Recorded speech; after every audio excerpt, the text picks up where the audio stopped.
الحمدللہ رب العالمین والصلاة والسلام علی سید المرسلین وعلی آلہ الطیبین الطاہرین وعلی اصحابہ الراشدین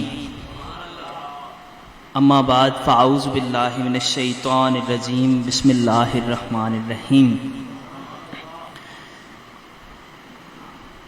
زینت مسند صدارت بزرگ سادات حمدانیہ میں سے سید فاروق حسین حمدانی دامت ظلہ العالی، سید اشفاق حسین حمدانی شاہ صاحب قبلہ اور سید حبیب المصطفیٰ شاہ صاحب حمدانی دامت برکاتہم، باقی سادات حمدانیہ میں سے جو موجود ہیں، اور بالخصوص کولیاں حمید شریف کے چاند ہمارے محبوب میرے برادر اکبر سید فیض الحسن حمدانی دامت ظلہ العالی، اللہ تعالیٰ ان کے علم میں، ان کے عمل میں، ان کی شخصیت میں مزید برکتیں عطا فرمائے، اور ان کے صدقے اس کولیاں حمید شریف کے خطہ کو مزید پر نور کرے۔ اور میرے بڑے بھائی ہیں، اور آپ کو ساروں کو یہ بھی بتا دوں کہ میں باقاعدہ گفتگو کا آغاز میں اس سے پہلے کبھی میں نے خطاب نہیں کیا۔ شاہ صاحب کے حکم پہ آج یہاں مسجد پیراں والی میں قطب الوقت پیران پیر حضرت خواجہ گلاب اقدس کے سائے میں جامع پیراں والی میں میرے لیے بات کرنا بہت بڑی سعادت ہے۔ اور یہ شاہ صاحب نے جو کچھ کہا یہ ان کی ذرہ نوازی ہے۔ ذرہ نوازی کیسے ہوتی ہے؟ سورج چمکتا ہے نا، تو آپ نے دیکھا ہوگا کہ چھوٹے چھوٹے ذرات بھی چمکتے ہوئے دکھائی دیتے ہیں۔ سورج کی روشنی میں آ رہی ہو تو مٹی کے ذرے ہوتے ہیں جو چمک رہے ہوتے ہیں، تو ان مٹی کے ذروں کی چمک سورج کی وجہ سے ہوتی ہے، وہ تو ذرہ ہوتا ہے۔ میں تو خاک ہوں، میں ذرہ ہوں، اور یہ ان کی مہربانی ہے کہ مجھے انہوں نے اتنی عزتوں سے نوازا۔ باقی میرے جو احباب حافظ علامہ شعبان نظامی صاحب، حافظ علامہ انعام الحق صاحب میرے کلاس فیلو بھی ہیں، علماء دین میں سے بھی ہیں، حفاظ کرام بھی ہیں، اور آج انہوں نے بڑی مہربانی کی کہ میرے ساتھ تشریف لائے مجھے سننے کے لیے، مجھے حوصلہ دینے کے لیے۔ میں ابتدائی گفتگو میں، چونکہ میرے پاس بہت سا ٹائم ہے تو میں آپ سے بہت سی باتیں کرنا چاہتا ہوں، بہت ابتدائی گفتگو میں آج کل ایک دفعہ پھر یہ باتیں ہونے لگی ہیں کہ سادات کرام کی عزت و توقیر کیوں کی جائے، تو میں ایک بڑی مختلف سی بات کروں گا بزرگ سادات کے لیے اور علماء کے لیے بھی، کہ سادات کی عزت و توقیر سے متعلق پیر مہر علی گولڑوی رحمۃ اللہ تاجدار گولڑا سے کسی نے پوچھا ملتان میں کہ جی عزت سادات پہ کوئی قرآنی دلیل دیں، تو انہوں نے آیت مبارکہ پڑھی، کل ان کان للرحمن ولد فانا اول العابدین، کہ اے حبیب کہہ دیجئے اگر اللہ کا کوئی بیٹا ہوتا تو سب سے پہلے میں اس کی عبادت کرتا۔ یعنی اللہ کا ویسے تو بیٹا کوئی نہیں، اللہ تعالیٰ پاک ہے، عیسائیوں سے مخاطب ہو کے رسول اللہ صلی اللہ علیہ وآلہ وسلم نے فرمایا، لیکن اگر ہوتا تو اس نسبت پدری کے سبب اس کی عبادت کی جاتی۔ تو آل بیت اطہار کی تعظیم و توقیر نبی مکرم صلی اللہ علیہ وآلہ وسلم کی نسبت سے ہوا کرتی ہے۔ اور کسی نے امام حسن سے پوچھا کہ آپ کے بیٹا ہونے پہ کیا دلیل ہے، تو انہوں نے کہا کہ آیت مباہلہ نہیں پڑھی تم نے قرآن میں، قل تعالوا ندعو ابناءنا وابناءکم، تو وہ ابناءنا اور ابناءکم آ جاؤ، تم اپنے بیٹوں کو لاؤ، ہم اپنے بیٹوں کو لاتے ہیں، اور پھر پیڑ میں آ جاؤ. تو وہ جو پیڑ میں بیٹے لے کے گئے تھے وہ کون تھے؟ حسن حسین ہی تو تھے. یہ دو قرآنی دلائل ہیں جن سے، کیونکہ اللہ کے لیے عبادت ہے، یاد رکھیں ہر قسم کی عبادت اللہ پاک کے لیے ہے جل وعلا، اور ہر قسم کی عزت و توقیر، احترام، محبت رسول خدا کے لیے ہے. وَتُعَزِّرُوهُ وَتُوَقِّرُوهُ قرآن کا حکم ہے. ادب مصطفیٰ کا ہے، اور پھر مصطفیٰ کے بعد اولاد مصطفیٰ کا ہے. تو یہ کولیاں حمید شریف میں کچھ سال قبل ایک منہج کی بنیاد رکھی گئی ہے جس کا نام ہے منہاج المصطفیٰ. منہاج المصطفیٰ یہ مصطفیٰ اور آل مصطفیٰ کے ادب کا وہ راستہ ہے جس کا رسول خدا نے 1400 سال پہلے فرمایا تھا کہ انی تارکن فیکم الثقلین کتاب اللہ و اطرتی، میں تم میں دو چیزیں چھوڑے جا رہا ہوں، یہ دونوں ایک دوسرے سے جدا نہیں ہوں گی یہاں تک کہ حوض کوثر پہ ملاقات کریں گی. پہلی کتاب اللہ ہے اور دوسری میری اطرت ہے. تو جامع منہاج المصطفیٰ یا ادارہ منہاج المصطفیٰ یا یہ راستہ جسے ہم نے منہاج المصطفیٰ کا نام دیا، سید فیض الحسن حمدانی شاہ صاحب اطال اللہ عمرہ دام اللہ ظلہ افاد اللہ فیوضہ، حضرت نے اس کی بنیاد رکھی ہے. اور یہ آپ سب کے لیے، یہ جو چھوٹے چھوٹے معصوم بچے ہیں نا، یہ ان کی تربیت کے لیے ہے، یہ بڑے بڑے لوگوں کی تربیت کے لیے ہے، جوانوں کی تربیت کے لیے ہے. اور یہاں سے نور کا وہ شجر مبارک جس کو قرآن مجید کی آیت نور میں شجر مبارک کہا گیا ہے، وہ شجر مبارک اس کی جڑیں یہاں ہیں، گلاب شاہ جی کا مزار یہاں ہے، ان کی برکتیں یہاں ہیں، یہ پیراں والی مسجد یہاں ہے، اور یہاں سے یہ پھلے گا پھولے گا. اب ہم اپنی گفتگو کی طرف آتے ہیں. جی آج کے لیے ہمارا موضوع ہے فلسفہ شہادت امام عالی مقام علیہ السلام. میں بہت مختصر جملوں میں سب سے پہلے آپ کو سمجھانے کی کوشش کرتا ہوں کہ میں کہنا کیا چاہ رہا ہوں. آج اللہ تعالیٰ نے جتنی مخلوقات بنائی ہیں ان میں سب سے افضل مخلوق انسان ہے. ایسا ہی ہے نا جی؟ جانور ہیں، پرندے ہیں، چرندے ہیں، ساروں میں افضل انسان ہے.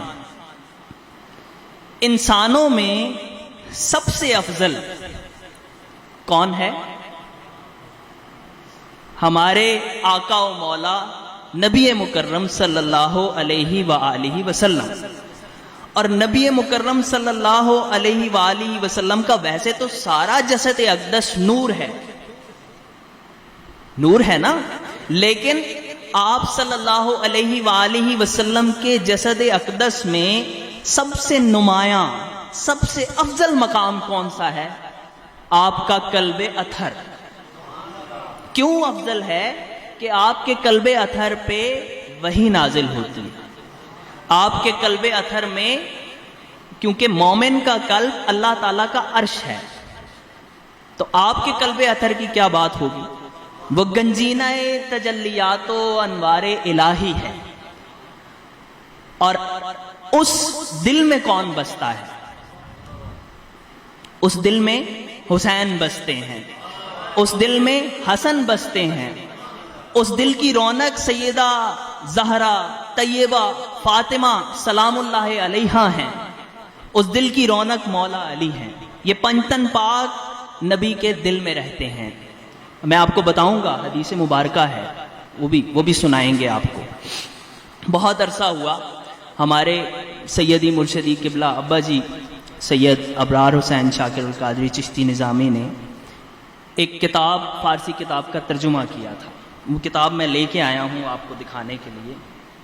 یہ کتاب ہے، اور لایا اس لیے ہوں کہ جب ہم اسے چھاپنے لگے تھے، دیکھیں نا کیسی برکتیں ملتی ہیں آپس میں. جب ہم اسے چھاپنے لگے تھے تو سب سے پہلے اس کتاب کے چھپوانے کا بندوبست کرنے والے یہ میرے بڑے بھائی سید فیض الحسن حمدانی تھے. اور پھر اس کے بعد یہ کتاب سادات ہمدانیہ دوسری دفعہ جب چھپی تو سادات ہمدانیہ کے ہی ایک فورم نے چھاپی، مظفر آباد کے سادات ہمدانیہ نے اسے چھاپا۔ شاہ ولی اللہ محدث دہلوی کے نام سے سبھی واقف ہیں، برصغیر پاک و ہند کا ایک بہت بڑا نام ہے۔ محدث دہلوی خاندان بہت نامی گرامی خاندان ہے، ہر مسلک ہر طائفہ کے علماء ان کی قدر کرتے ہیں۔ یہ ان کے پوتے ہیں سیدنا عبدالعزیز محدث دہلوی، جنہوں نے ایک رسالہ لکھا عربی سر الشہادتین کے نام سے، جس میں انہوں نے شہادتوں کا یعنی امام حسن اور امام حسین کی شہادتوں کا راز بیان کیا۔ اس کا فارسی میں ترجمہ کیا گیا، ان کے شاگرد نے کیا، اور اس کو قریب 150 سال بعد ترجمہ کر کے چھاپا گیا۔ اس کتاب میں وہ کہتے یہ ہیں کہ اللہ تبارک و تعالی نے سبھی انبیاء کو مختلف فضیلتیں دی۔ مجھے چونکہ شاہ جی حضور نے حکم دیا ہے کہ سادہ سادہ باتیں کرنی ہیں، میں سادہ سادہ باتیں کروں گا، اور آپ کو جہاں سمجھ نہ آئے آپ نے پوچھ لینا ہے اور غور سے سننی ہے، چونکہ اگر باتیں آپس میں ملائیں گے نہیں ایک دوسرے سے تو سمجھ نہیں آئے گی، پھر ادھوری رہ جائے گی۔ اللہ تعالیٰ نے سارے انبیاء کو مختلف فضائل سے نوازا۔ مثلا حضرت آدم علیہ السلام کو خلیفہ کہا، خلافت دی، خلافت ارضی۔ حضرت داؤد اور سلیمان علیہ السلام کو تخت اور خلافت ملی۔ حضرت سلیمان علیہ السلام کی بادشاہی سنی بھی ہے نا آپ نے، وہ ہدہد کا قصہ، وہ ملکہ بلقیس کا قصہ، وہ تخت پہ ہوا پہ حکومت تھی، ہر چیز پہ حکومت تھی حضرت سلیمان کی۔ حضرت داؤد وہ آپ گایا کرتے تھے تو ساری چیزیں رک جاتی تھیں۔ حضرت یوسف کو حسن عطا ہوا، اللہ اللہ اللہ، حضرت یوسف کو حسن عطا ہوا، اور حضرت موسیٰ سے اللہ تعالیٰ نے کلام کیا۔ حضرت عیسیٰ مسیح آپ چھوتے تھے تو بیمار درست، مردہ زندہ ہو جاتا تھا۔ حضرت عیسیٰ روح اللہ کہتے ہیں آپ۔ نبی مکرم صلی اللہ علیہ وآلہ وسلم کو اللہ تعالیٰ نے وہ سارے فضائل باری باری عطا کیے، اور پھر ان سے بڑھ کے کچھ فضائل عطا کیے۔ حضرت ابراہیم کو اگر خلیل اللہ کہا تو رسول اللہ صلی اللہ علیہ وآلہ وسلم کو اپنا حبیب بنایا۔ حضرت موسیٰ کو کلیم اللہ کہا تو اللہ تعالیٰ نے نبی مکرم صلی اللہ علیہ وآلہ وسلم کو معراج کی رات خود بلایا۔ جب موسیٰ کوہ طور پہ گئے تھے نا تو وہاں اللہ تعالیٰ کا جلوہ جب پڑا تو موسیٰ بے ہوش ہو کے گر پڑے تھے۔ کسی فارسی شاعر نے بہت خوب کہا، فارسی شعر سنانے کی اجازت ہے برکت کے لیے۔ تو بدی جمال و خوبی برطور اگر خرامی، ارینی بگوید آنکس کہ بگفت لنترانی۔ اب ترجمہ سنیں کہ اگر تو اس ناز و ادا سے طور پہ چل رہا ہوتا نا، اب یہ نبی مکرم صلی اللہ علیہ وسلم سے کہا ہے، اگر تو اس ناز و ادا سے، جس ناز و ادا سے مدینے کی گلیوں میں چلتا ہے، تو طور پہ چلا کرتا تو وہ جس نے لن ترانی کہا تھا کہ لن ترانی موسیٰ تو مجھے نہیں دیکھ سکتا، وہ کہتا ارے نہیں، وہ کہتا ارے نہیں۔ جو موسیٰ نے کہا تھا نا ارے نہیں مجھے اپنا آپ دکھا مولا، تو مولا نے کہا لن ترانی، تو وہ مولا کہتا ارے نہیں۔ نبی مکرم صلی اللہ علیہ وآلہ وسلم کی شان یہ ہے وَقَانَ قَابَ قَوْسَيْنِ أَوْ أَدْنَىٰ، دو کمانوں سے بھی کم فاصلہ، فَأَوْحَىٰ إِلَىٰ عَبْدِهِ مَا أَوْحَىٰ، اور پھر اپنے بندے کو اس نے وہ وحی کی جو اس نے وحی کی۔ تو وہاں کلیم اللہ ہیں، یہاں حبیب اللہ ہیں، وہاں یوسف ہیں، یوسف پہ مصر کی خواتین نے انگلیاں کاٹ لی۔ حضرت زلیخا نے جب وہ واقعہ ہے سارا تو انہوں نے کہا کہ تم ایک لڑکے پہ کیوں مر مٹی؟ انہوں نے کہا اچھا میں تمہیں دکھاتی ہوں، آ جاؤ۔ تو سیب دیے کہ کاٹو، اور یوسف کو کہا گزرو، وہ گزرے، سیب نہیں کاٹے، انگلیاں کاٹ لی۔ اور پھر آپ نے وہ شعر سنا ہوا ہے نا، حسن یوسف پہ کٹی مصر میں انگشت زنا، اور سر کٹاتے ہیں تیرے نام پہ مردان عرب۔ رسول اللہ کے نام پہ تو مردان عرب نے سر کٹائے ہیں۔ نبی مکرم صلی اللہ علیہ وسلم کے وضو کا پانی نیچے نہیں گرنے دیتے تھے صاحب، اٹھا لیا کرتے تھے۔ یہ آقا صلی اللہ علیہ وآلہ وسلم کی شان ہے، لیکن ایک ایسی چیز ہے جو بظاہر آقائے دو جہاں کو نصیب ہوتی دکھائی نہیں دیتی۔ وہ کیا ہے؟ وہ یہ ہے کہ حضرت یحییٰ، حضرت زکریا دونوں نبی ہیں، اور اس کے علاوہ کئی انبیاء شہید ہوئے۔ یہودیوں نے اپنے کئی انبیاء کو شہید کر دیا۔ نبی مکرم صلی اللہ علیہ وآلہ وسلم کو اللہ تعالیٰ نے قرآن مجید میں یہ ارشاد فرمایا تھا کہ واللہ یعصمک من الناس، کہ اللہ تعالیٰ آپ کی لوگوں سے حفاظت کریں گے۔ اس کے بعد کچھ صحابی آئے، وہ سعد بن ابی وقاص، تو آہٹ سنی تو آپ نے کہا کہ کیوں آئے ہو؟ تو کہا جی کہ میرے دل میں آپ کے لیے ڈر تھا تو میں پہرا دینے آیا ہوں۔ آپ نے دعا دی، ہٹا دیا، کہا کہ اللہ تعالیٰ میری خود حفاظت کرتے ہیں۔ تو آپ کی وہ جو شہادت کی خواہش تھی وہ پوری نہیں ہوئی۔ وہ خواہش کیسے؟ حضرت ابو ہریرہ سے روایت ہے کہ سرور کونین صلی اللہ علیہ وآلہ وسلم نے فرمایا کہ انی وددت، تو میں یہ چاہتا ہوں، یہ ود سے ہے، محبت سے، مودت اسی سے ہے، انی وددت ان اقاتل فی سبیل اللہ حتی اقتل ثم یحییٰ ثم اقتل ثم یحییٰ ثم اقتل یقولہن ثلاثا۔ رسول اللہ نے 3 دفعہ فرمایا کہ میری یہ خواہش ہے کہ میں اللہ کی راہ میں قتال کروں، جہاد کروں، اور پھر مجھے قتل کیا جائے، پھر مجھے زندہ کیا جائے، پھر مجھے قتل کیا جائے، پھر مجھے زندہ کیا جائے، پھر مجھے قتل کیا جائے۔ آپ نے 3 دفعہ فرمایا، اور یہ جو 3 دفعہ ہوتی ہیں یہ 3 دفعہ جمع ہے۔ جب 2 سے بڑھ جائیں تو جمع ہو جاتی ہے، اور جمع بے تحاشا ہوتی ہے۔ تو 3 دفعہ کہنے کا مطلب یہ ہوتا ہے کہ بار بار۔ یہ میرے چشتی ہیں، میرے ساتھ بیٹھے ہوئے ہیں، خواجہ قطب الدین بختیار کاکی کی وقت وفات، اور وہ شعر ایک پڑھا جا رہا تھا، قوال پڑھتے تھے کہ این کشتگانے خنجرے تسلیم را ہر زماں از غیب جانے۔ پہلے مصرے پہ جان چلی جاتی تھی، دوسرے پہ آ جاتی تھی۔ یہ سرور کونین کی اس خواہش کی ایک رمق ہے جو بہت بعد کے اولیاء میں دکھائی دیتی ہے، یہ رمق ہے۔ اب وہ شہید جو اللہ کی راہ میں شہید ہوتے ہیں، ان کی شہادت 2 طرح کی ہوتی ہے۔ اللہ اللہ، ایک شہادت ہوتی ہے جو اللہ کی راہ میں کفار سے جنگ کرتے ہوئے شہادت ہوتی ہے، ایک اور بھی شہادت ہوتی ہے جو پوشیدگی میں ہو جاتی ہے، اور ایک اور بھی شہادت ہوتی ہے جسے ہم شہید عشق الہی کہتے ہیں، وہ بھی شہید ہوتے ہیں۔ جہاد، سب سے بڑا جہاد کون سا ہے؟ جہاد بن نفس، جہاد بن نفس۔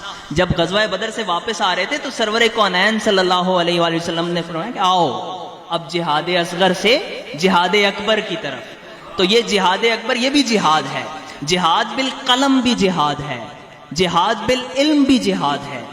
اور پھر اس نفس کے ساتھ جہاد کے بعد جو لوگ کشتگان خنجر تسلیم ہوتے ہیں نا، اللہ تعالیٰ کی تسلیم و رضا کے خنجر کے کشتہ ہوتے ہیں، وہ سب سے بڑے مجاہد ہوتے ہیں، وہ سب سے بڑے مقتول ہوتے ہیں، وہ سب سے بڑے شہید ہوتے ہیں۔ اب ایک شہادت جو سب سے پہلی ہوئی اہل بیت اطہار میں، وہ شہادت ہے، میں اس موضوع پہ تھوڑا سا بعد میں آتا ہوں، پہلے میں اس کو کمپلیٹ کر لوں جو شاہ صاحب نے فرمایا ہے۔ ایک شہادت ہے امام حسن کی، امام عالی مقام کی، یہ پوشیدہ شہادت ہے۔ آپ نے قرآن مجید کی وہ آیت سنی ہوگی نا، مرج البحرین یلتقیان بینہما برزخ لا یبغیان یخرج منہما اللؤلؤ والمرجان۔ 2 سمندر ہیں، وہ آپس میں ملتے ہیں، ملتے بھی ہیں، ملتے نہیں بھی ہیں، ان میں ایک پردہ ہے، اور پھر اس پردے سے لؤلؤ موتی اور مرجان نکلتے ہیں۔ تو مرجان کا رنگ سرخ ہوتا ہے، موتی کا رنگ سبز ہوتا ہے۔ ہمارے استاد شیخ الاسلام پروفیسر ڈاکٹر طاہر القادری صاحب اس کی تفسیر میں یہ کہتے ہیں کہ لؤلؤ سبز ہے، یہ زہر والی شہادت ہے جو امام حسن کی طرف اشارہ کرتی ہے، اور مرجان سرخ ہے، یہ امام علی مقام کی خونی شہادت کی طرف اشارہ کرتا ہے۔ نبی مکرم صلی اللہ علیہ وسلم کو دونوں طرح کی شہادتوں کا مقدمہ یعنی ابتدا، جسے ہم اجمال کہتے ہیں، وہ نصیب ہوا۔ کیسے؟ کہ آپ کو خیبر کے مقام پہ زہر دیا گیا۔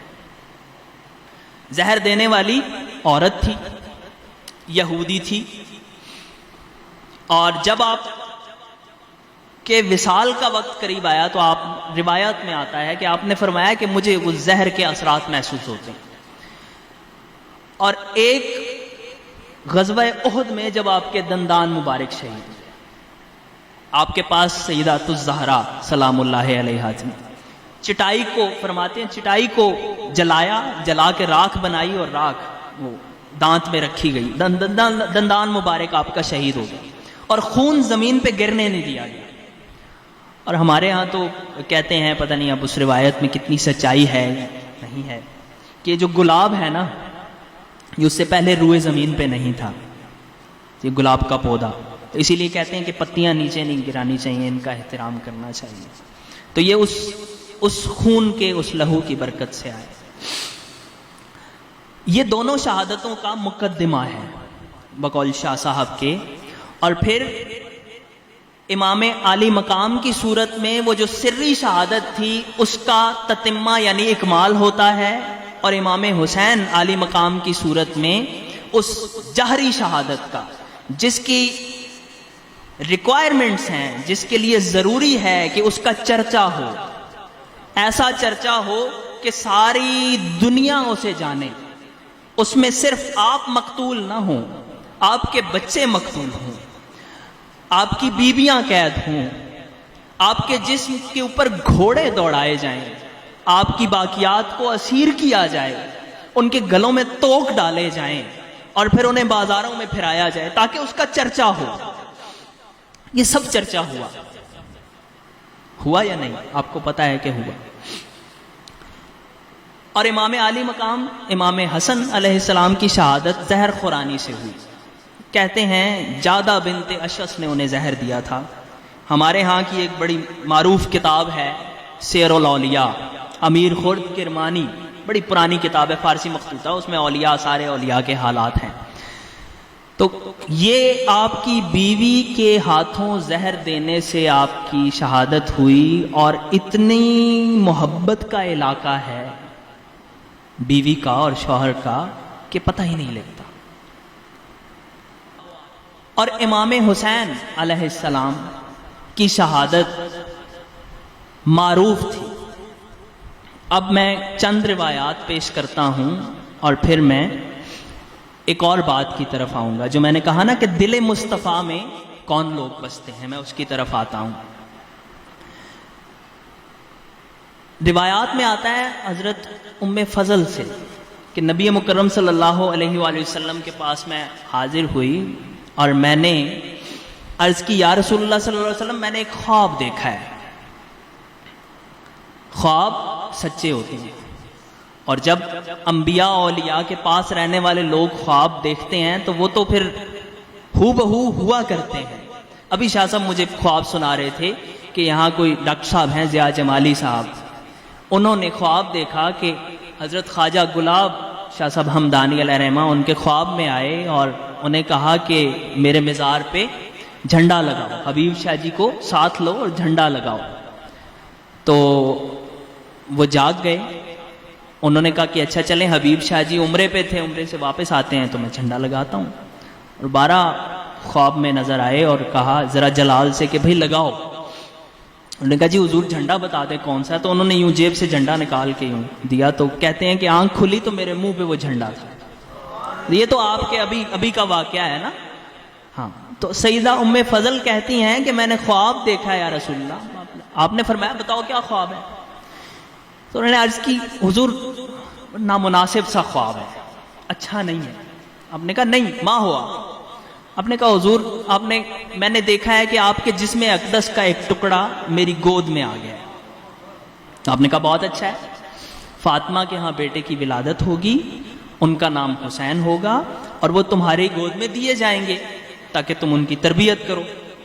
کہتی ہیں کہ وہ ایسا ہی ہوا، اور ایک دن میں نے رسول اللہ صلی اللہ علیہ وسلم کے حوالے کیا امام علی مقام کو، اب گود میں بٹھا لیا، اور پھر اچانک میری نظر جب رسول اللہ کی طرف گئی تو سرور کونین کی آنکھوں سے آنسو بہ رہے تھے. اب میں مقدمہ یہ ہے، بتانا یہ چاہ رہا ہوں کہ رسول اللہ صلی اللہ علیہ وآلہ وسلم کی شہادت کی خواہش کی تکمیل ہونی تھی، اور رسول اللہ کو پتا تھا، اور امام علی مقام کو بھی پتا تھا، اور باقی صحابہ کو بھی پتا تھا. اہل بیت اطہار کے ہر فرد کو یہ پتا تھا کہ ایسا ہونا ہے، جبکہ امام حسن علیہ السلام کے معاملے میں نہیں پتا تھا، کیونکہ وہ سری ہے، یہ جہری تھی. یعنی اس کا شور ہونا تھا، اس نے بلند ہونا تھا، اور اس نے خاموش رہنا تھا. ام فضل کہتی ہیں کہ رسول اللہ رو رہے تھے. میں نے پوچھا یا رسول اللہ فدا کا ابی و امی ما لکا یا رسول اللہ. اب یہ جو فدا کا ابی و امی آیا ہے نا، رسول اللہ کے جو بہت قریبی لوگ تھے، آپ سے بہت محبت کرنے والے تھے، جب وہ آپ سے مخاطب ہوتے تھے تو وہ کہتے تھے میرے ماں باپ آپ پہ قربان یا رسول اللہ. آپ یہ سادات سے ملتے ہیں نا تو کہتے ہیں گھٹنوں کو ہاتھ لگاتے ہیں. یہ کیا ہے؟ احترام کا ایک طریقہ ہے. اور وہ صحابہ رسول اللہ سے کہا کرتے تھے ہمارے ماں باپ آپ پہ قربان. اور رسول اللہ صلی اللہ علیہ وآلہ وسلم بھی ایسا کہا کرتے تھے، اور صرف پوری کائنات میں ایک ہستی کے لیے، دوسرے کسی کے لیے نہیں کہتے تھے. کس کے لیے کہتے تھے پتہ ہے؟ سیدہ طیبہ طاہرہ فاطمہ الزہرا سلام اللہ علیہا، سیدۃ النساء اہل الجنہ کے لیے کہا کرتے تھے. جب کبھی سیدہ فاطمہ آتی رسول اللہ کھڑے ہو جاتے، کھڑے ہو کے آپ کی پیشانی چومتے، کہتے فدا کے ابی و امی یا فاطمہ، اور اپنی جگہ چھوڑ کے ساتھ سیدہ کو بٹھایا کرتے تھے. اور سیدہ عائشہ کہتی ہیں کہ چال ڈھال طور طریقے اٹھنے بیٹھنے میں رسول اللہ صلی اللہ علیہ وسلم سے سب سے زیادہ مشابہت سیدہ فاطمہ الزہرا سلام اللہ علیہا کی تھی. اور سیدہ فاطمہ الزہرا پتہ ہے ہجر و فراق رسول صلی اللہ علیہ وسلم کی شہید ہیں. آپ کے بابا کے رخصت ہونے کے بعد 6 مہینے بس، اور آپ قبر اطہر پہ جایا کرتی تھیں اور آپ یہ شعر پڑھا کرتی تھیں، ماذا علیہ من یشم تربت احمدی اللہ یشم مد الزمان غوالیہ، ماذا علی من شم تربت احمدی. اسے کیا ہے کہ جس نے اس مٹی کی خوشبو سونگھ لی کہ وہ زمانے پھر کوئی اور خوشبو نہ سونگے. جس نے اس مٹی کی خوشبو سونگھ لی، پھر اگر وہ زمانوں تک کوئی اور خوشبو نہ سونگے تو اسے کیا ہے. اللہ اکبر. اور آپ سے جب رسول اللہ نے سرگوشی میں اپنی وفات کا ذکر کیا تو آپ رو پڑی، اور پھر دوسری سرگوشی کی تو آپ ہنسنے لگے.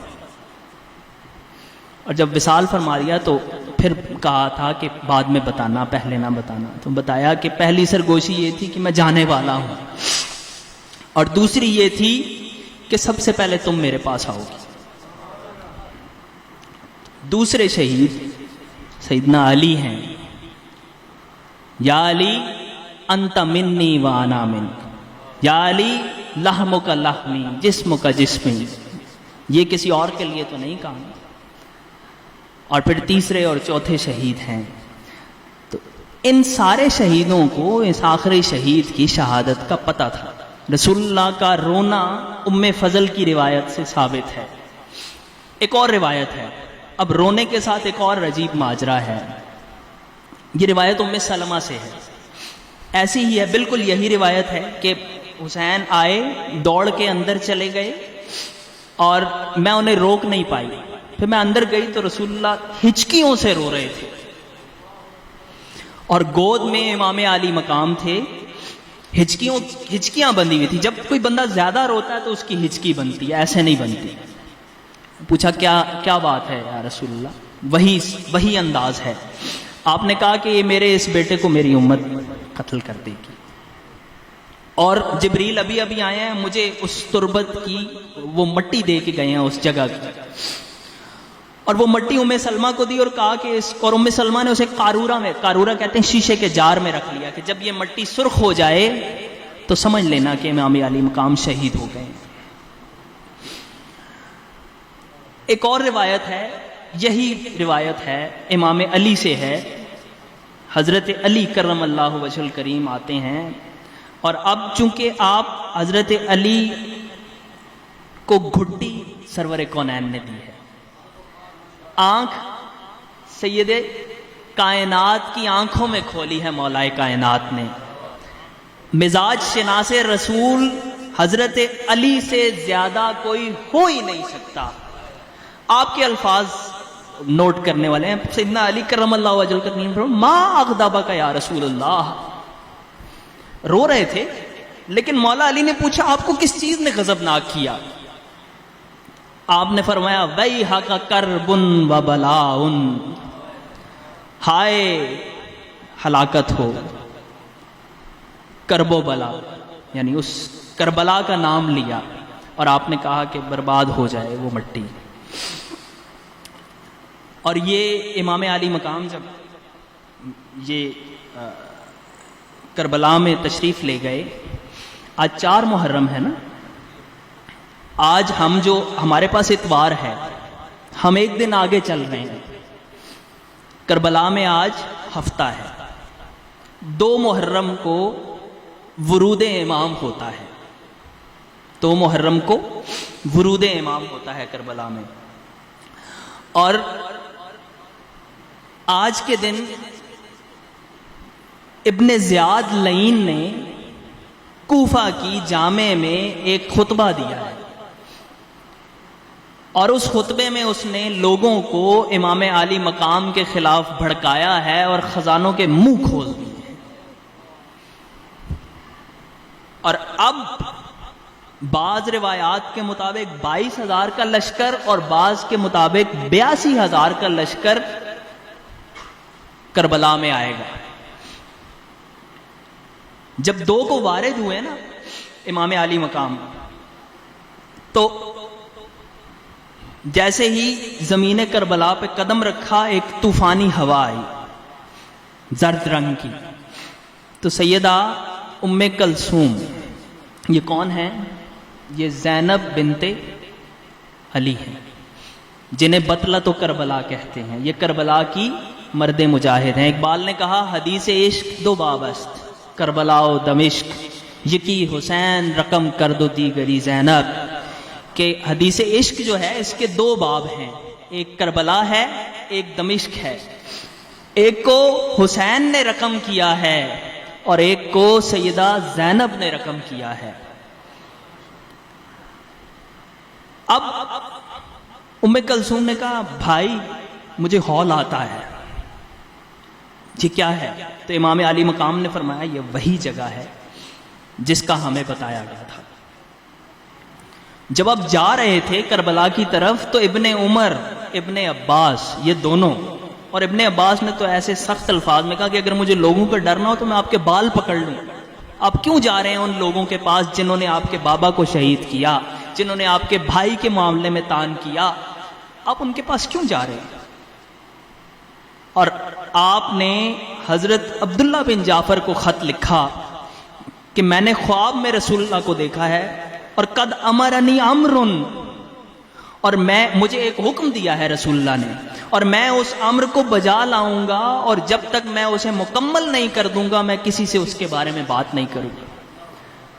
ایک کو یہ جواب دیا، ایک کو یہ دیا کہ مجھے رسول اللہ صلی اللہ علیہ وآلہ وسلم کی امت کا وہ شخص بننے سے خوف آتا ہے جس کی وجہ سے کعبۃ اللہ کی اور مدینۃ الحرام کی، یہ دونوں حرم ہے نا، حرم نبوی کی اور حرم الہی کی بے حرمتی ہوگی. میں وہ نہیں بننا چاہتا. یہ مجھے کسی اور جگہ مار دیں، کسی اور جگہ مار دیں، کیونکہ امام علی مقام کو پتہ تھا یہ باز آنے والے نہیں ہیں. امام علی مقام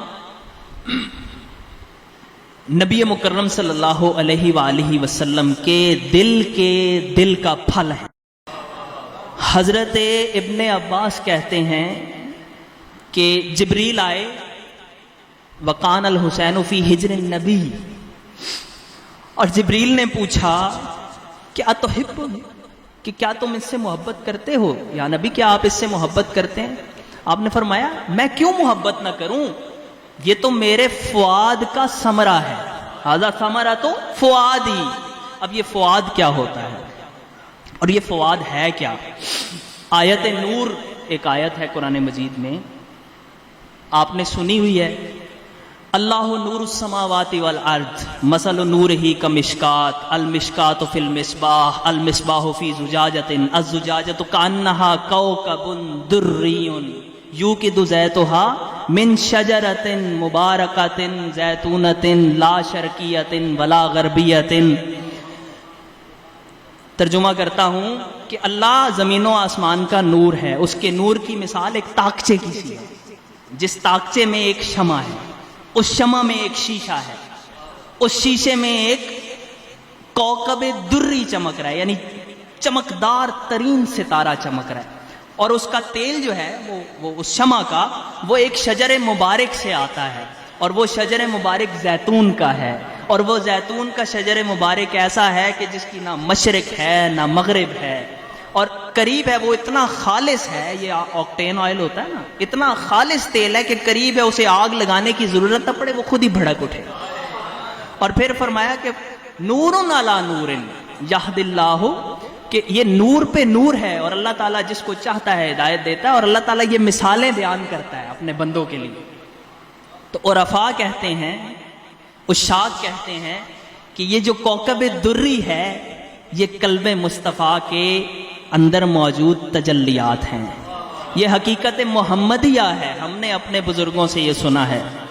اور وہ جو قلب کے اندر قلب ہوتا ہے، قلب القلب جسے کہتے ہیں، فؤاد کہتے ہیں اسے، وہ فؤاد ہوتا ہے۔ یہ تو خون کا لوتھڑا ہے نا جو دل کو پمپ کرتا ہے، دھک دھک دھک دھک دھک، لیکن جہاں انوار الہی کی تجلیات ہوتی ہیں اسے فؤاد کہتے ہیں۔ اب امام عالی مقام کو نبی مکرم صلی اللہ علیہ وآلہ وسلم نے فرمایا کہ ھذا ثمرۃ فؤادی، یہ میرے اس فؤاد کا پھل ہے۔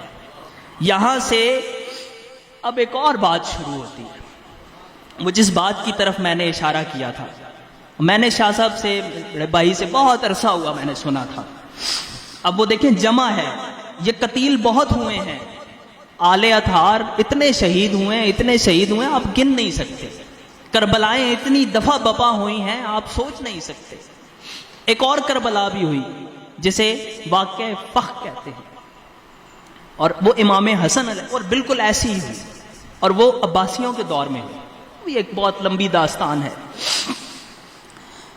میں نے شاہ صاحب سے سنا تھا، آج میں نے اس واقعے کی تصدیق کی، شاہ جی جو میں پوچھتا تھا ایسی، کہ حضور عبداللہ شاہ جی قوس الوقت قطب دوراں، آپ عشق الہی میں سرشار، صوفی منظور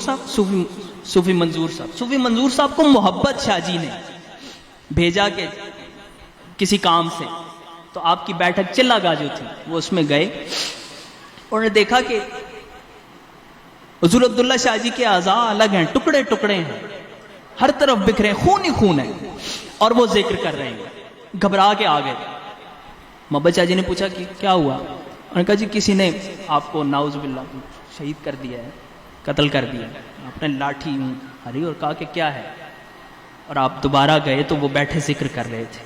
پھر وہاں فرمایا کہ فقیروں کے پاس اجازت لے کے آتے ہیں۔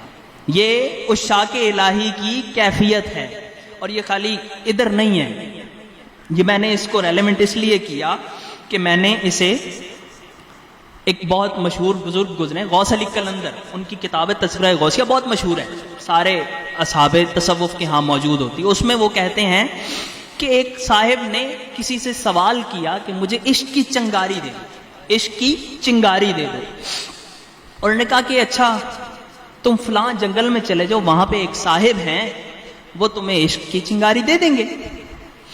وہ جب جنگل میں گئے تو یہی حال، جسم ٹکڑے ٹکڑے ہوا پڑا ہے، واپس آ گئے۔ انہوں نے کہا یہ عشق کی چنگاری مانگنے کا یہ حال ہوتا ہے، جو عشق والے ہوتے ہیں، عشق الہی والے ہوتے ہیں، ان کا یہ حال ہوتا ہے۔ دیکھیں 3 مقام ہیں، ایک صبر ہے، ایک توکل ہے، اور پھر ایک رضا ہے۔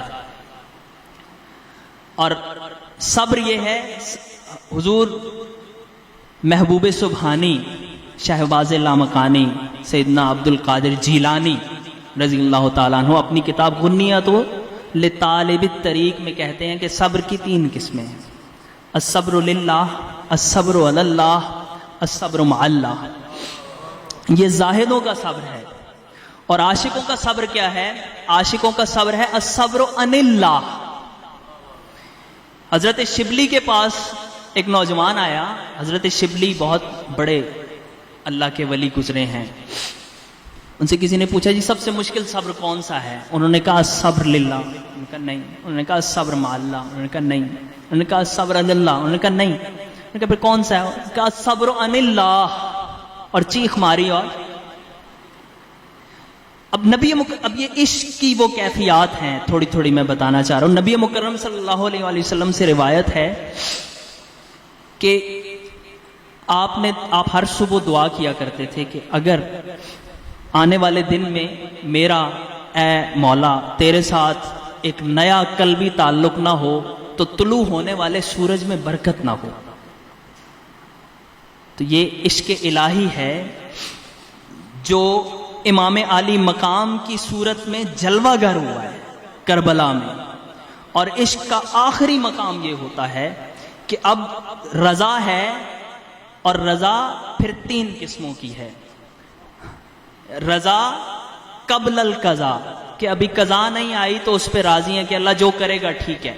اور پھر ایک اور درجہ ہے کہ جب رضا آ گئی تو اس کی قضا آ گئی تو اس کے گزرنے پہ سرور ہے، دل میں اطمینان ہے۔ اور پھر ایک اگلا درجہ ہے کہ جب وہ قضا ہو گئی تو پھر ویسے ہی ہے۔ شاہ جی کتنا ٹائم ہے میرے کو؟ جی اب امام علی مقام کی ان کیفیات کی طرف جاتے ہیں جو ہمیں بتاتی ہیں کہ آپ عاشق تسلیم ہیں۔ عاشق 3 طرح کے ہوتے ہیں۔ ایک عاشق تکلیم ہوتا ہے، بلبل کی طرح، جب پھول کھلتا ہے بلبل آتا ہے، پھر جب مرجھا جاتا ہے چلا جاتا ہے۔ ایک عاشق تفرید ہے، یہ پروانے جیسا ہے، روشنی دیکھتا ہے اس پہ جاتا ہے اور فنا ہو جاتا ہے۔ اور پھر ایک عاشق تسلیم ہے جو سراپا تسلیم ہے، جو محبوب کے اشاروں پہ چلتا ہے۔ اور یہ عاشقی کی یہ قسم نبی مکرم صلی اللہ علیہ وسلم کے ساتھ خاص ہے۔ میں حوالے نہیں دے رہا، بس سادی باتیں کر رہا ہوں۔ اور یہ جو عشق ہے اس کا ثمرہ، فؤاد کا ثمرہ یہ عشق ہے۔ اور یہی وہ عشق ہے جس کے بارے میں اقبال کہتے ہیں کہ اب دہو چیزیں دیگر این سراپا انتظار رو منتظر، کہ اب دور ہے وہ ابدہو اور ہے، یہ انتظار کرتا ہے، اس کا انتظار کیا جاتا ہے۔ اور اقبال ہی کہتے ہیں کہ متائے بے بہا ہے درد و سوز و آرزو مندی، متائے بے بہا ہے درد سوز آرزو مندی، مقام بندگی دے کر نہ لوں شان خداوندی۔ میں اگر مجھے کوئی خدائی دے نا اور مجھ سے یہ بندگی چھین لے تو میں نہیں لوں گا، چونکہ بندگی میں 3 چیزیں ہیں، درد ہے، سوز ہے اور آرزو مندی ہے۔ ہر وقت جلنا ہے، اللہ تعالیٰ سے ملاقات کے لیے جلنا ہے۔ تو اللہ تعالیٰ سے ملاقات آسان ہوتی ہے؟ نہیں ہوتی۔ وہ قرآن مجید میں اللہ تعالیٰ نے کہا نا کہ وَلَنَبْلُوَنَّكُمْ بِشَيْءٍ مِّنَ الْخَوْفِ وَالْجُوعِ وَنَقْصٍ مِّنَ الْأَمْوَالِ وَالْأَنفُسِ وَالثَّمَرَاتِ وَبَشِّرِ الصَّابِرِينَ الَّذِينَ إِذَا أَصَابَتْهُم مُّصِيبَةٌ قَالُوا إِنَّا لِلَّهِ وَإِنَّا إِلَيْهِ رَاجِعُونَ، کہ ان قریب ہم تمہیں آزمائیں گے بھوک سے، پیاس سے، اور تمہاری جانوں میں کمی سے، تمہارے مالوں میں کمی سے، تمہارے جو پھل ہیں، تمہارا رزق ہے اس میں کمی سے۔ اور پھر کربلا میں وہ سارا کچھ ہوا۔ اور جب امام علی مقام کا وقت آیا، وقت آخری، تو آپ علیہ السلام ذوالجناح پہ بیٹھے اور گھوڑے کو ایڑ لگائے۔ ساری کتب سیر میں یہ واقعہ موجود ہے۔ اور گھوڑے کو ایڑ لگائی، ذوالجناح چلو، ذوالجناح چلتا نہیں تھا۔ میں تھوڑا سا ان کیفیات کی طرف جا رہا ہوں جو کربلا میں وارد ہوئیں اور جن سے آپ کو سمجھ آئے گی کہ کیسے کیسے آزمایا گیا اور امام علی مقام کیسے کیسے ان آزمائشوں پہ پورے اترے۔ سیدہ سکینہ 7 سال کی تھیں، گھوڑا چلتا نہیں تھا، مڑ کے دیکھا تو گھوڑے کے پاؤں کے ساتھ سیدہ سکینہ لپٹی ہوئی۔ سیدہ سکینہ، سکینہ، امیمہ یہ سب سے چھوٹی ہیں، ایک علی اصغر ان سے بھی چھوٹے ہیں، یہ شہید ہو چکے ہیں۔ اور وہ کہتی ہیں کہ گھوڑے مت جانا، گھوڑے جانا مت، جو کوئی گیا ہے نا واپس نہیں آیا، یہ میرے بابا کو مت لے کے جانا۔ اور امام علی مقام گھوڑے سے اترے ہیں، سیدہ سکینہ کو سیدہ زینب کے حوالے کیا ہے اور پھر گئے ہیں کہ آج کے بعد اپنے سینے پہ تم اسے سلاؤ گی۔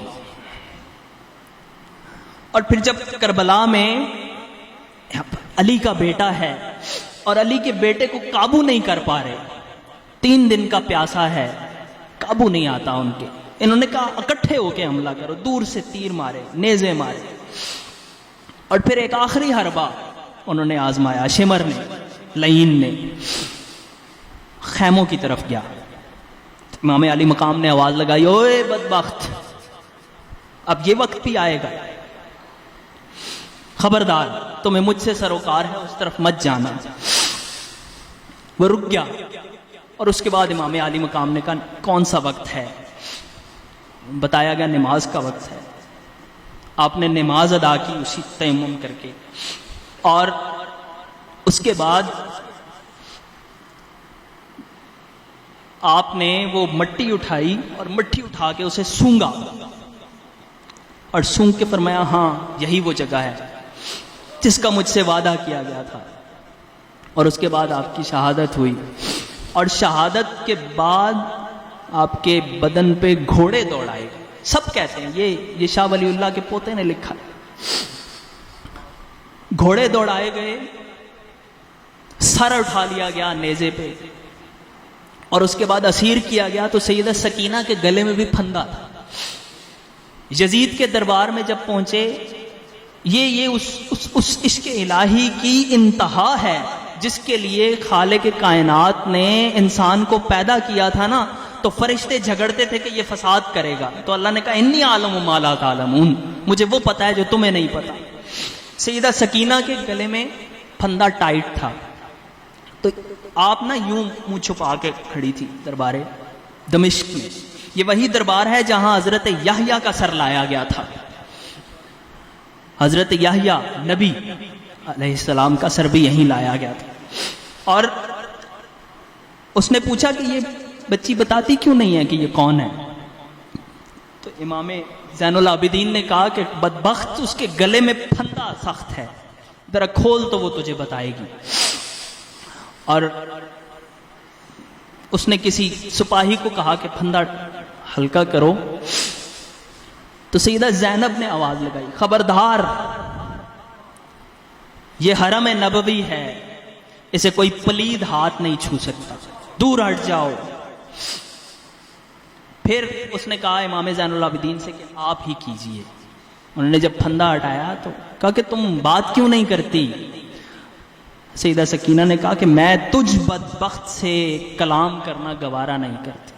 وہاں بہت سے واقعات ہوئے، میں وہ جو ہے نا کہ یک حسین رقم کر دو دیگر زینب، وہ سیدہ زینب بنت علی نے سارا کچھ سنبھالا ہے، اور ان پہ جو مصائب اور بلائیں اور علم ٹوٹے ہیں وہ ایک الگ داستان ہے۔ ایک جگہ سیدہ سکینہ کھو گئی۔ میں آپ کو ایک دوسرے سے ملتی جلتی چیزیں اس لیے بتا رہا ہوں کہ بہت لمبی داستان ہے، مختصر کریں اسے، اور بتانے کا یارہ بھی نہیں، قلب اور جگر پھٹتا ہے ایسی باتیں کر کے۔ سیدہ سکینہ کھو گئیں قافلے میں، سیدہ زینب ڈھونڈتی گئیں، ڈھونڈتی کیوں گئیں کہ جس نیزے پہ سر حسین گاڑا تھا وہ نکلتا نہیں تھا زمین سے، قافلہ چلتا نہیں تھا۔ تو انہوں نے، جو قافلے والے تھے، انہوں نے پوچھا امام زین العابدین سے کہ آپ کے بابا ہیں، آگے نہیں جاتے، پتہ کریں کیا وجہ ہے۔ تو سیدہ زینب سے امام زین العابدین کہنے لگے، عابد بیمار، کہ دیکھیں کون کم ہے، بابا آگے نہیں جا رہے۔ سب کے نام بولے، سیدہ سکینہ نہیں تھی۔ جہاں قافلے نے پڑاؤ کیا تھا وہاں اتری، کہیں مٹی کی کوئی ٹھنڈی جگہ ملی تو وہاں لیٹ گئی۔ جب سیدہ زینب وہاں گئیں، دیکھا ایک خاتون ہیں برقع پوش، اور وہ بچی کو گود میں لے کے بیٹھی ہیں، اور بچی ان سے باتیں کر رہی ہیں کہ ہمارے ساتھ یہ ہوا، پھر یہ ہوا، پھر یہ ہوا۔ سیدہ زینب نے اس خاتون کا شکریہ ادا کیا کہ بی بی آپ کی بڑی مہربانی، آپ نے ہماری بچی کو سنبھالا، اس غریب الوطنی میں آپ کون ہیں؟ وہ خاتون کہنے لگی، پہچانتی نہیں ہوں، میں تمہاری ماں فاطمہ سلام اللہ علیہا۔ اور یہ قافلہ جب مدینہ پہنچا ہے، یزید زیادہ دن انہیں رکھ نہیں سکا، بدبخت لعین، اور اس کی بدبختی یوں ظاہر ہوئی کہ اس نے پھر کعبۃ اللہ پہ چڑھائی کی، منجنیکوں سے حملے کیے، مدینہ منورہ پہ حملہ کیا، اور ابھی کعبے پہ منجنیکیں پتھر برسا رہی تھیں کہ وہ تڑپ تڑپ کے مر گیا، واصل جہنم ہو گیا۔ جب قافلہ مدینہ پہنچا تو وہاں ایک عجیب و غریب فضا تھی، اور سب سے پہلے روضہ رسول پہ گئے۔ میں آپ کو یہ بتا رہا ہوں کہ وہ جو رضا ہے نا، وہ کیا ہے۔ امام زین العابدین کھانا بہت کم کھاتے تھے، روتے رہتے تھے، ساری ساری رات عبادت کرتے تھے، کھانا کم۔ کسی نے پوچھا آپ کھانا اتنا کم کیوں کھاتے ہیں؟ تو عابد بیمار کہنے لگے کہ دیکھو، یعقوب کا ایک یوسف گم ہوا تھا، تو وہ ان کی یاد میں روتے روتے نابینا ہو گئے تھے۔ میں نے تو کتنے یوسف کھوئے ہیں۔ اور جن لوگوں نے امام علی مقام کو شہید کیا تھا، ان میں سے کوئی بدبخت آ گیا اور پیاسا تھا، امام زین العابدین کو دیکھا، انہوں نے اسے پانی پلایا۔ کہنے لگا آپ نے مجھے پہچانا نہیں؟ آپ نے فرمایا بدبخت کیوں نہیں پہچانا، میں اپنے بابا کے قاتل کو کیسے بھول سکتا ہوں، لیکن ہم پانی پلانے والے ہیں، ہمارا کردار یہ ہے۔ تو کربلا جو بپا ہوئی سو بپا ہوئی، عاشقوں پہ جو گزری سو گزری، لیکن ان سے وعدہ تھا کہ وَلَسَوْفَ يُؤْتِيكَ رَبُّكَ فَتَرْضَىٰ، ان قریب آپ کا رب آپ کو وہ عطا کرے گا کہ آپ راضی ہو جائیں گے۔ اور پھر یا ایتھا النفس المطمئنہ ارجعی الی ربک راضیۃ مرضیہ۔ یہ کیوں ہوا؟ بس آخر میں دو چار باتیں کروں گا کہ اللہ تعالیٰ نے انسان کو جو تکریم دی ہے وہ اس وجہ سے دی ہے کہ اسے اپنی روح عطا کی ہے۔ سب سے اشرف ہے انسان اس لیے کہ اسے اللہ کی روح ملی ہے۔ اور وہ روح کیا ہے؟ وہ روح اللہ کا ٹکڑا نہیں ہے، پھونک ہے۔ وہ پھونک کیا ہے؟ وہ پھونک اللہ کی محبت ہے، اور اس محبت کا اظہار ایسے ہوتا ہے، لوگ کہتے ہیں نا کہ امام علی مقام کی یہ جو خروج تھا، یہ قیام تھا، یہ حکومت کے لیے تھا۔ نہیں، حکومت کے لیے نہیں تھا، یہ انسانیت کو بلند کرنے کے لیے تھا، یہ بتانے کے لیے تھا کہ انسان کون ہے، شیطان کون ہے۔ وہ شیطان جس نے ابا واستکبر وکان من الکافرین، وہ شیطان کون ہے اور یہ رحمان کے بندے کون ہیں۔ یہ اللہ تعالیٰ کے اس وعدے کو پورا کرنے کے لیے تھا جس کی بنیاد پہ فرشتوں کے جھگڑے کے باوجود اللہ نے خلیفۃ الارض بنایا تھا انسان کو۔ یہ بات بڑی ہے، چھوٹی نہیں ہے۔ اور اسی لیے اقبال نے کہا کہ میں کچھ ترنم سے پڑھ دوں جی، ہمارے ایک ساتھی نے کہا تھا کہ آپ کچھ ترنم سے بھی پڑھیے گا۔ اقبال کے اشعار ہیں، بس میں 2-3 شعر پڑھتا ہوں۔ آئے ماں میں عاشقاں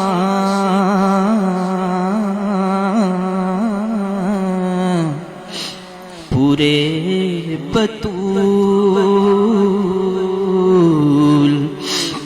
سرو آزاد زبستان رسول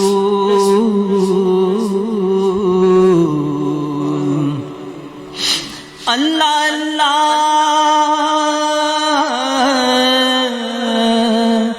بائے بسم اللہ پدر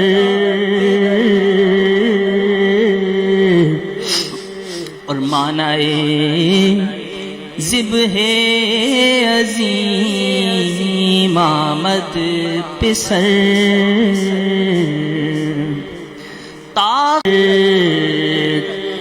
ایسا